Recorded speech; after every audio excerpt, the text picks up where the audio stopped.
being from a very small community of only about 300 people, I was the only person there with a physical disability.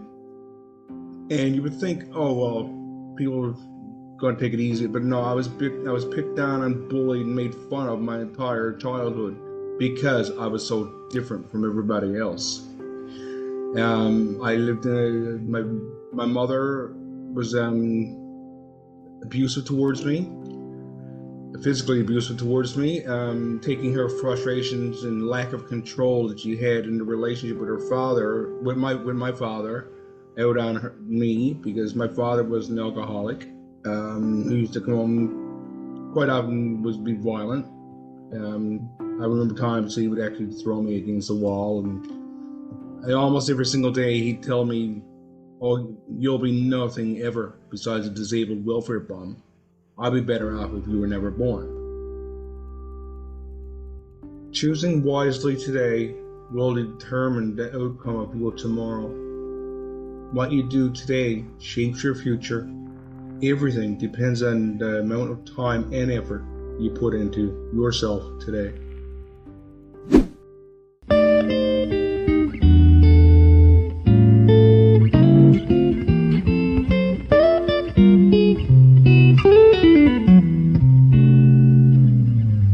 Hello, everybody. Welcome to the podcast. I have a great guest with me from probably the most beautiful place in Canada, the gorgeous place in Canada, Newfoundland. My new friend Sheldon is here with me. Sheldon, welcome to Living the Next Chapter.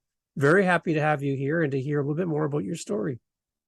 Well, thank you so very much for having me here. And actually, it's sunny here today, so yeah, I would say that it's the most beautiful place today. Everyone should take a trip to Eastern Canada because there you will find beautiful scenery. You will find the best people in the world. And we've borrowed one today to be on the podcast. So Sheldon, very nice to have you. I think you're my very first interview author from your beautiful part of the world. So welcome. And thank you for representing the great people from the East.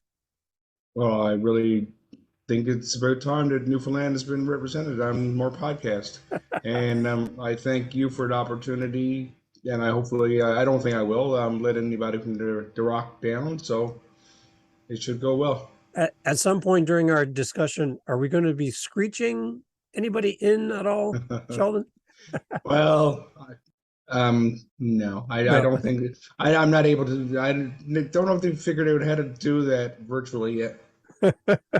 So for those that haven't been to your part of the world yet, there's a ceremony to bring us mainlanders into the world of your part of the world. So can you explain what screeching is, just for those who have no idea what I just mentioned? Because I think it's fascinating and fun. Right. Now, a lot of people might think that screeching is actually crying, because that's what the way Newfoundlanders, old-time Newfoundlanders, used to say crying was they used to say, "Oh, you're screeching. I'll give you something to screech about." But what screeching actually is, now different places might do different things, but it's mostly the same. It's come from awayers or people that's not from here would have to drink a shot of Screech rum. Now, Screech rum is made in Barbados, I believe, and it's the cheapest, dirtiest tasting rum you can ever get. It's definitely not top. It's definitely not top of the line, or not considered top of the line. So you go somewhere and you chug back the drink, and then you would have to say, "Oh, gee whiz." Oh, You have to remember it all. So the whole thing you have to say, right? yes. Yeah. Yeah. Hey, how are you getting on? I'm doing, no, that's not it. Indeed, I isn't, no, I don't remember the whole thing. See, I'm putting you on the spot. I've never ever had to be Well, screeched in no, before. you live there, so you're good. Long may a big jib draw. Yeah, I remember that part. Yeah. Anyway, indeed I is me, old cock. Long may a big jib draw. Yes, you have to say that like really fast, and really it's supposed to be a sign of good wishes because a big jib is the jib of a ship. So the wind blowing into your jib would make your boat go forward. um, There's and smooth sailing. So there's also a fish involved. yes, yes. And after you say that, then they would actually haul out well, these days it's frozen cod. They would haul out a big giant codfish. Now some people might use it like a puffin, the puffin, um, and you'd have to kiss the puffin's rear end. Um, but the codfish is hauled out, and the big old lips on the codfish, and you have to kiss the cod. Okay, so what's Kiss the the, point of kissing a fish? Sheldon, come on, help me out here. the point of kissing the codfish is a question that I've never really asked. I guess it's just because it's with the welcome to the part of the world where we're from, and just it's like getting in touch with nature of where the environment where we're from. Yeah. I'm sure there's more of a reason to it than that, but that's my understanding of what it is. So everyone needs to come and see Newfoundland, is what you're telling me. Well, we have such great culture here as well. Not only Kiss and Cause, but we also have really fantastic music here. We're really known for our hospitality, we're really a friendly bunch. And I believe that people should visit Newfoundland, yes. And we go all Not the way trying to, back. not, oh, sorry. Yeah, no, we go all the way back to like 9/11 and stuff, and the story of all the planes landing in Newfoundland when they were pulled down from flying, and how Newfoundland just opened their homes to travelers that were stuck. And like it's like paradise there. Like just the people are so amazing and welcoming in that part of the world. And if you have a chance to go out east, you have to go. And Sheldon will let you come and stay at his house. Yes, Right? thank you. Yes. Thanks for that, he says. Yes. I'd Sheldon, love to so come visit. yeah, it's so great. So let's talk, Sheldon. You wrote a book based on your life experiences. For those that are hearing your voice, they're not seeing our interview at this point. We will put it on YouTube as well to share it. But for those hearing your voice, Sheldon, tell a little bit about you and maybe the reason why you wrote the book. You have more books coming, but your original book, why did you write this? And kind of what is the purpose for this book? Right. Well, that's a good question. I'll try to condense too much as possible because I could probably tell you the whole book. Yeah. Well, I was born with a physical disability called arthrogryposis. Now, arthrogryposis, it affects your joints and muscles. Like I am physically unable to raise my arms above my chest. And when I was younger, the doctors told my parents that I would never be able to walk on my own. I had burr on my legs, braces between I had burr between my shoes and braces on my legs, and I didn't start walking until I was 6 years old. And the only way I could walk was to sit. The only way I could get downstairs was to sit on my rear end and pop my way downstairs. Like I could not get downstairs or walk on my own until I was about six. Um, being from a very small community of only about 300 people, I was the only person there with a physical disability. And you would think, oh well, people are going to take it easy, but no, I was picked on and bullied and made fun of my entire childhood because I was so different from everybody else. I lived in my mother was abusive towards me, physically abusive towards me, taking her frustrations and lack of control that she had in the relationship with her father, with my father, out on me because my father was an alcoholic. Who used to come home quite often would be violent. I remember times he would actually throw me against the wall, and almost every single day he'd tell me, "Oh, you'll be nothing ever besides a disabled welfare bum. Mm. I'd be better off if you were never born." Wow. So I had to deal with a lot of that. Not to mention about well, not to mention I'm mentioning it, so I guess it is to mention um being sexually abused by my babysitter when I was approximately 4 years old. Um, so yeah, being in such a small community, I was afraid to allow myself to have any friends because I was afraid the family's secret might slip out someday, and then people in the community would know what my parents were like behind closed doors. Mm-hmm. Um, so I always felt like I was without a voice. I always felt like nobody, I didn't matter. I felt like I was a robot. I didn't have any feelings. I didn't allow myself to have any feelings. So that was my childhood. We lived with my grandparents, and my grandparents just will say turned a blind eye to the way things were in the house. You know, I was I was not their child. I mean, although they used to speak up every now and then, but it didn't go very far. Um, so that was that. And then going to high school, I was the only person with a disability, and I felt left out and not included in anything. I took up drinking and doing drugs at a young age. I believe I started drinking when I was like 8 years old, and I started doing had like marijuana and other drugs when I was like probably 11 or 12.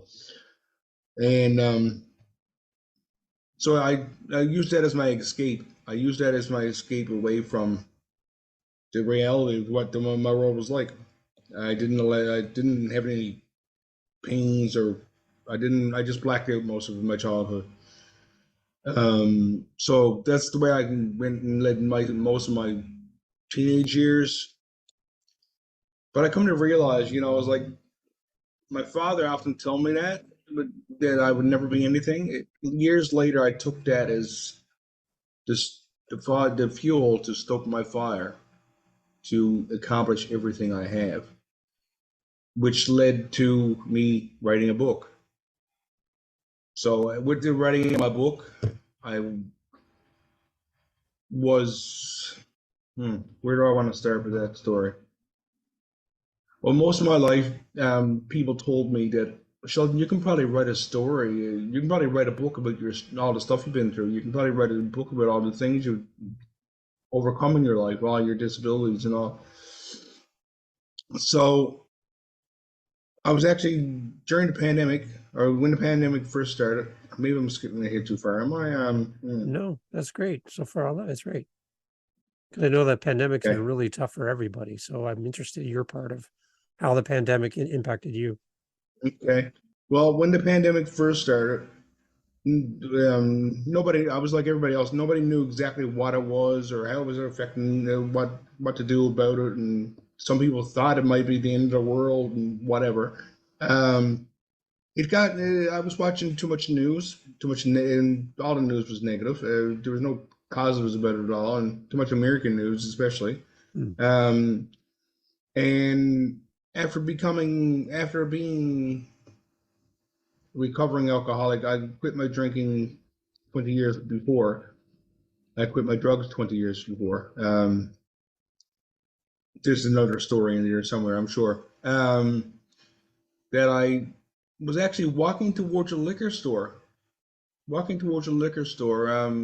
the pandemic started. And yeah, as I was continuing to walk along, it just seemed like I didn't see this wall. There was no wall. There was actually really no wall there, but it felt like an invisible wall. I didn't slow down and think, oh, maybe I shouldn't, maybe I shouldn't. I just brought up solid, and I just stopped in my spot, like a wall, like if there was a wall there. Hmm. And the first thought in my mind is like, Sheldon, where are you going? What are you Hmm. doing? Where are you going? What are you doing? Like you don't need to go to a liquor store. Um, So years before, when I did quit drinking, I went to addiction treatment center, and one of the things we had to do while we were there was keep a journal, like write in it every day how we were feeling, what our thoughts were, whatever. Um, so the thought that came in my mind when I was walking towards the liquor store was, go home and read your journals. Hmm. Go home and read through your addiction recovery journals. So I went home and I started reading through them. And then out of nowhere, I heard a voice, just in my own head. It's like, well, since you're reading your journals, why don't you write that book everybody told you you should write? So I was lucky enough that I had a lot of material already kept, like books of journals kept. So that's a big section of my book is my journal entries. Um, so the name of the book is Keep On Walking, A Transformative and Inspirational Journey. The reason why I call it that is because where the doctor told my parents when I was younger that I would never be able to walk, most likely never be able to walk on my own. And Mm. it's only been 4 years ago I completed it's called a Tele 10, and it's a 10-mile road race. I completed a 10-mile road race with like 29 other people behind who finished after me. Wow. Um, so for a person who was never supposed to be able to walk, to be able to finish a 10-mile race, 10 miles, I don't know how many kilometers that is, 16 kilometers, I believe, ahead of 29, 30 other people. I think that's that is why I call it Keep On Walking, because I feel that for anybody out there that's listening, no matter how many obstacles we have in life, there is always this is my belief that there's always a way to overcome them. You like I'm physically not able to climb a mountain, but I can walk around. It might take me longer, but I can walk around the mountain, I love or that. That's a or great you thought. know, or I can find some dynamite and blow a hole Blow through a thing. blow a hole through it, right? Right, make my own tunnel to get through. You know, so there's always a way. So being born with a disability, I don't consider myself actually to have a disability. Might sound strange, like, well, you do, but I don't consider my disability a disability. I believe that I have, well, as Newfoundland terms would go, like the word PHIS. A lot of times Newfoundlanders say Yeah. DIS. Yeah.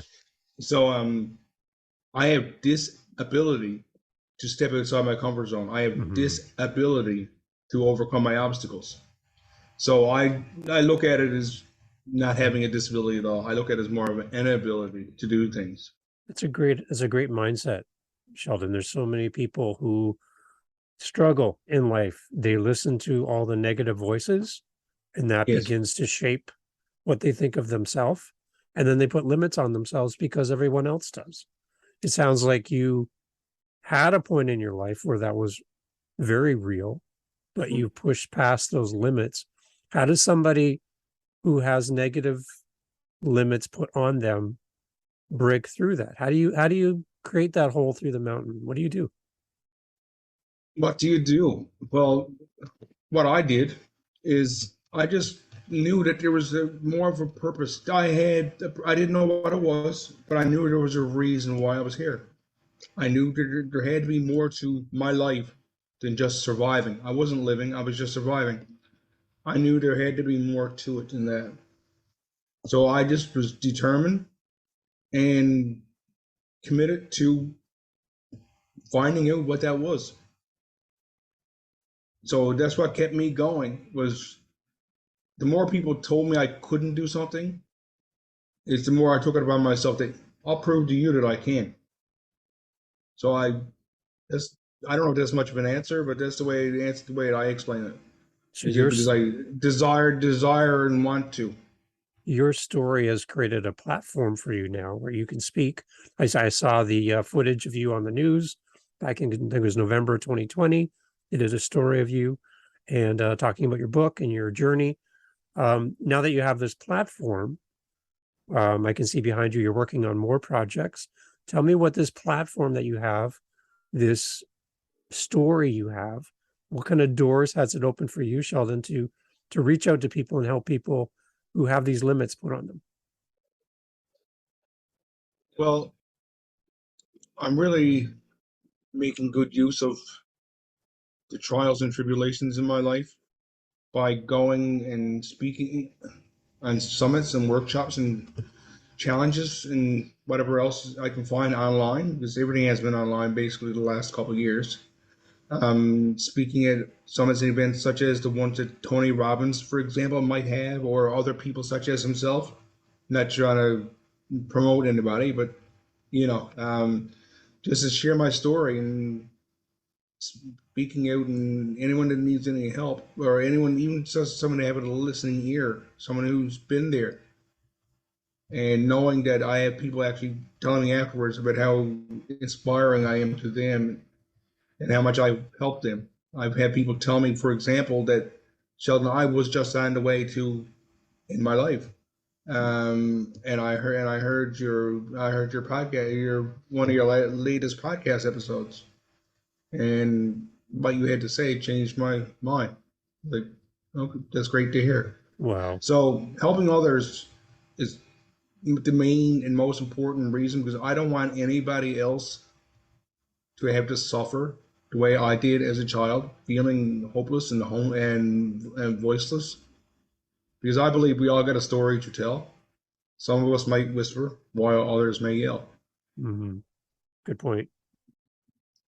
Good So point.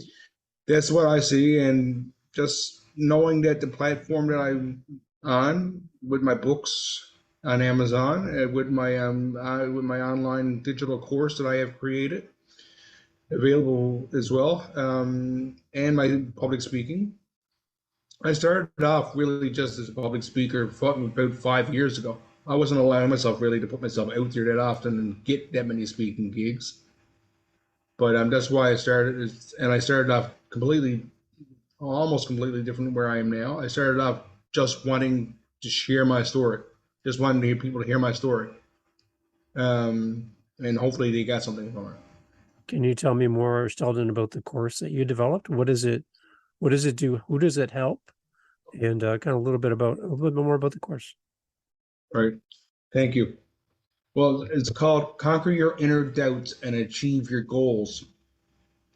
And like you got people asking themselves questions. Have you ever questioned your beliefs? Do you enjoy going on extraordinary adventures? Are you curious to know what happens when you let go of the limiting beliefs that you may have? And join this journey and discover within your inner greatness, because I help empower and inspire others to recognize their own inner greatness, because we all have greatness in us. We just need to see it. So, learning to overcome limiting beliefs, get to know what you want to achieve, how you want to feel, and what to think. Learn to recover after tough experiences. You may reconsider your beliefs. So, it's basically helping people to step outside of society's box, as I would say it, and can lead to amazing results, to help people to wake up to sleeping wildness and wilderness that is inside of each of us, enabling us all, to see their worth, their intuition, and their soul. Amazing. So, Sheldon, we're going to put links to everything so people can find them within the show notes. Um, so, do you do some kind of coaching as well, Sheldon? Do you work with people and do like kind of a one-on-one thing? Do you do anything like that as well? But that is something I'm only recently getting into. I haven't really started doing any coachings yet. But that is something that is in progress and something that's on the agenda for to be done. Yes. Do So, you have any inspirations in your life, Sheldon? People you look up to, people who have helped you on your journey that come right to mind right away. well, I don't know. There's definitely not anyone. But I'm sure there are famous people, but I like to recognize somebody who's actually in my family, who just recently, within the year or two, passed away. Hmm. My cousin, he had a physical disability, um, but he always worked hard. He always struggled, but he always tried to keep going. And I always looked up to him. He was a few years older than what I was, but yeah, he was somebody really close to me who was like a role model to me. That yeah, it was a great inspiration. Excellent. So you've moved from your original town, I think you were saying, and you moved to the big city in Newfoundland. So are you seeing things getting better from the general public, Sheldon, as you do life? Are people more supportive? Are people the same? Are they worse? What's your general perspective of people when they come across your path? How are they in their interactions with you today? How do you interacting to me today, or Yeah. how did he interact with persons with disabilities today? Yeah, yourself. Yeah, and people with disabilities in general, I would say. Yeah. To be honest, it's after improving a very small amount, very Small. much, Okay. a very much smaller amount than what I believe it should be. Because I still believe that the majority of society, and at least in my eyes, still view persons with disabilities basically the same. Hmm. There is the younger generation now are more open-minded and more willing to accept and include persons with disabilities. But persons of my generation and older, I believe that most of them are still thinking the way they did. Yeah. So there's a lot of room for improvement then, is what you're saying. Yes, Yeah. especially when it comes to the workforce. Okay. The workforce is, oh my goodness, where do I want to begin with that? How many times have I specifically passed in resumes, and no matter how much training I got, no matter how much work experience I got, so many employers would tell me at the end of an interview, "Oh, we can't hire you because we know you'll be a liability to our company." Wow. It's like, how can you say I'm going to be a liability to your company if you're not even going to give me a chance to prove that I'm not, or to show that I can do things differently? Hmm. So that's just my own personal example. And I know a few friends who also have physical disabilities, who say that there's no way to get work here. And I'm pretty sure it's basically the same way all across, everywhere. Is that persons with disabilities are overlooked more often than not, regardless of what they may know. So if there is a potential employer out there, Sheldon, and they want to hire somebody, and um, someone's going to come in and interview, and maybe they have a physical disability. Maybe it's not even physical. Maybe it's something else that maybe is Yes, not something you can see, right? right, What would your what would you say to a future employer or somebody who might be who might right. disqualify someone? What would you have a chance to speak to them right now? What would you like to tell them? Well, the first thing I would tell them, kind of ironically, it is related to books. Is don't judge a book by its cover. Mm, okay. Don't judge a person by their disability. A disability is a part of who the person is, but a disability is not who the person is not a disability. Nice. The person has a disability, but unless you're willing to at least give the person a chance, then you don't know for sure what they might be able to do. They might have this new and genius and inventive way of just doing things because they've Yeah, had to do things differently. I love it. Can you talk So that's what I think. a little bit to Sheldon about the book that's coming? You're writing more, which I love. It's great. What's coming down the road for you, for your writing journey? Well, I'm in the process of writing a second book to go along with, well, obviously my first book. It is a sequel, I guess, or a continuation of my first one. And the titles are kind of related. It's like the first one is Keep On Walking, an adventurous journey, or a transformative inspirational journey. And the second one is, right now, it doesn't really have a subtitle yet, but it's going to be a forest, the forgotten, wow, the forgotten forest. Okay. Because as I was writing my first book, a lot of things started coming to my mind. It's like, oh yeah, that happened. Oh yeah, it wasn't all negative. Oh yeah, that I remember that positive thing. I remember. Yeah, the first book is not all negative. There's a lot of positives in there as well. It talks about me overcoming and gives hope and for everybody else as well. But yeah, the second one is mostly it's going to be the things that I didn't remember until about my life until I was just will say finished writing my first book. Wow.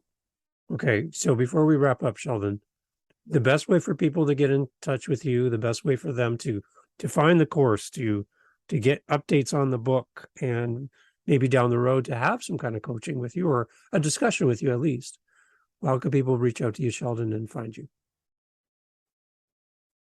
Well, my website is Sheldon's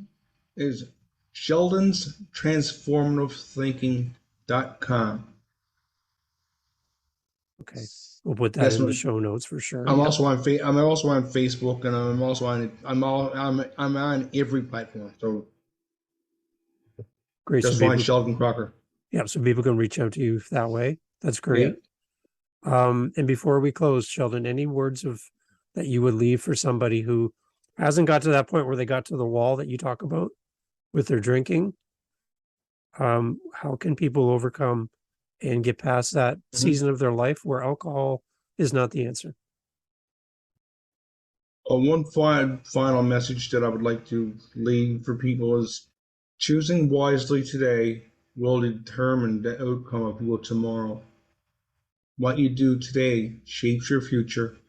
Everything depends on the amount of time and effort you put into yourself today. Beautiful. Sheldon, thank you for sharing your story.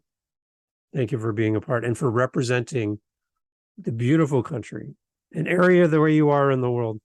It's great. I can't wait to come and be screeched in and to go for a walk with you, Sheldon, someday. That's my goal. Great. I'll make that happen. Awesome. Thank you so much, Sheldon. Thank you.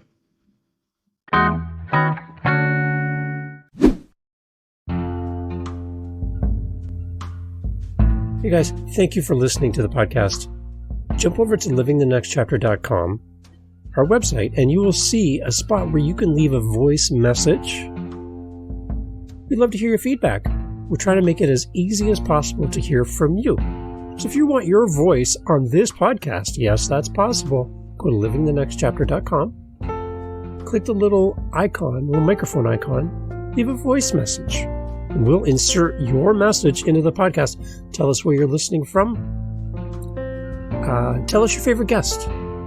Maybe there's a guest we should have on the podcast. Maybe you should be our next guest. Leave us a message at livingthenextchapter.com. Again, thank you so much for listening. Please share this podcast episode with one person. That's all we're asking. Meet you over there at livingthenextchapter.com. Thank you for listening. Thank you for sharing. Love to hear from you. Till the next episode. It's coming up right away. Be sure you hit that subscribe button. Thank you for being part of Living the Next Chapter. Thank you for supporting our guests. Have a great day.